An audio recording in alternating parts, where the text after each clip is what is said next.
Hey guys, Chris here. It's a clear VFR day here in the Connecticut River Valley. We have a gusty wind and scattered cumulus clouds indicate that we're in for a bumpy ride.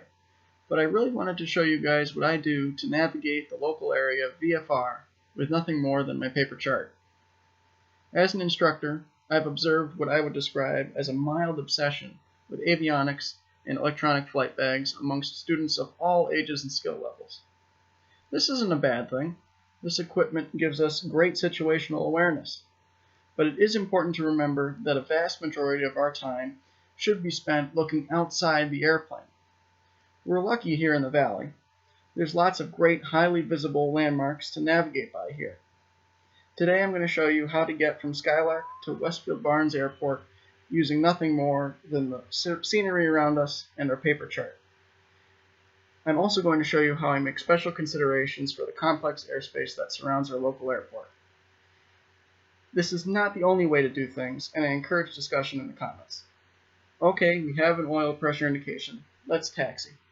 Lots of cool airplanes to look at. There's a Stinson, another Cessna 140, an Air Coupe, a Happy Champ, a Sad Champ.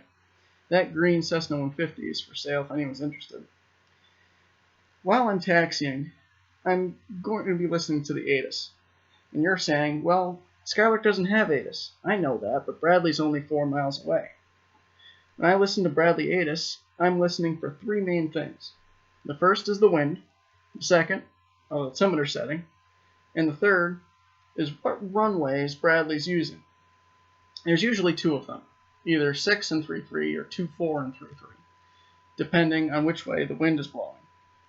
Today they're using 2-4 and 3-3, and that's a concern for us, since we're going to have to cross the approach end of runway 24 at some point. See Kibbe intersection on the chart? When 2-4 is in use and I'm heading to Westfield, I usually go way out to the Whitewater Tower at the Enfield Prison.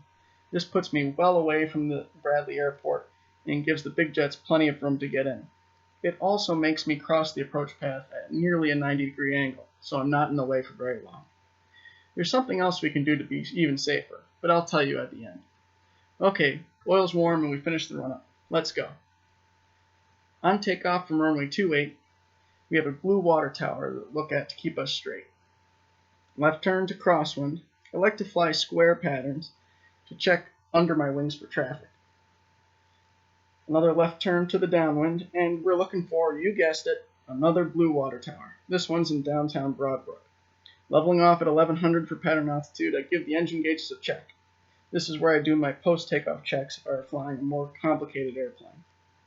Up to 1500, we have to stay below 2100 because we're under Bradley's shelf. Way off in the distance, we can just start to see the Whitewater Tower and Enfield. Off to our left is Laurie Field. It's a private grass runway. Good to know for an emergency, but again, it's a private runway. Can't land there without prior permission. Okay, here comes the water tower. For those of you following along on your sectional charts, this water tower is just around the 10-mile arc, right where it crosses the Connecticut-Massachusetts state line. It's just inside Bradley's airspace. If you're going to continue eastbound, you'd probably want to wait for another 40 seconds to 60 seconds on this heading before climbing up above the shelf. This also puts you right around where I grew up. There's where my grandparents live, there's where my best friend lives, there's where I went to high school, there's where I used to fly RC planes. Anyway,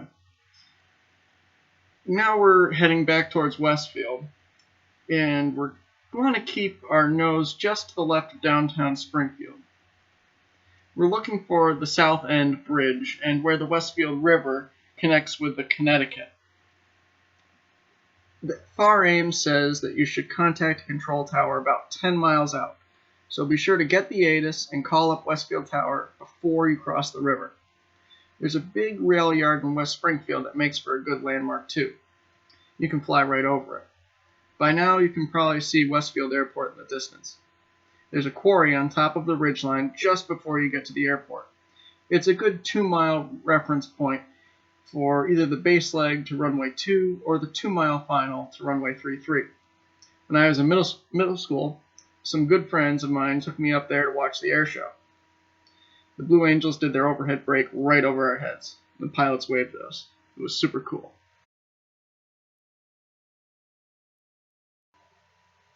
There's the quarry now. I'm calling the tower and reporting our 2-mile right base for runway 2. There's a special consideration I like to take when landing on the long runway at Westfield.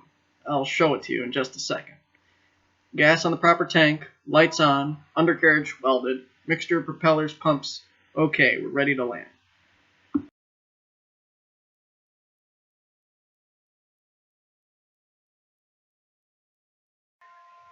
Okay, here's what I wanted to show you.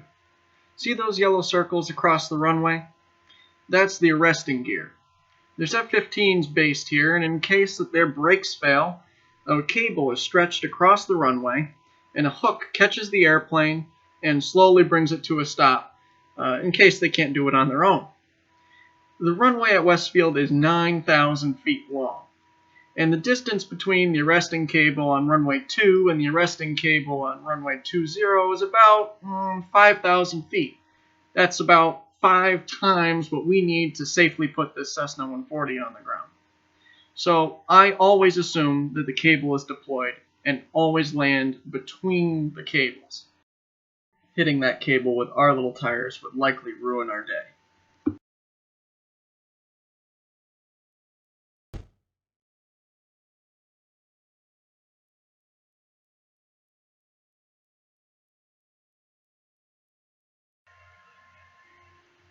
Okay, so we're wheels down at Westfield.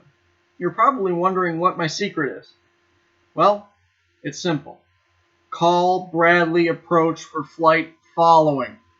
It's 125.35 if you're headed to Westfield or anywhere northwest of Skylark, and 123.95 for anything else. Well, just about anyway. If you call up on the wrong frequency, they'll correct you. That way, they're talking to you and can keep you away from the big iron, and the big iron away from you. It's a lot safer and doesn't cost you anything, except maybe a good excuse as to why you were late for dinner. I'm sorry, dear. They had to vector me out of the way of the Amazon 767 that was bringing your Mother's Day present. For those of you who forgot Mother's Day, you're welcome. Now that we're at Westfield, though, how do we get back to Skylark? Well, it's just about as simple. Take off from Westfield, keep downtown Springfield just off to your left, fly to the White Water Tower, hang a right, put Hartford on the nose, and look for Skylark off your right. Use Broadbrook, the I-91 bridge, and Bradley as good VFR references to help you find the airport. There are other landmarks that allow you to fly a more direct route, but I'll let you figure out those for yourself. Again, the best thing to do is just call up Bradley Approach, and they'll keep you safe. Got questions or comments, ideas for videos you'd like to see? Leave me a comment. If you're not airsick yet, see my next video, and we're going to talk about the airplane we're flying today and the Bradley 119 transition route. Blue skies, and keep the shiny side up.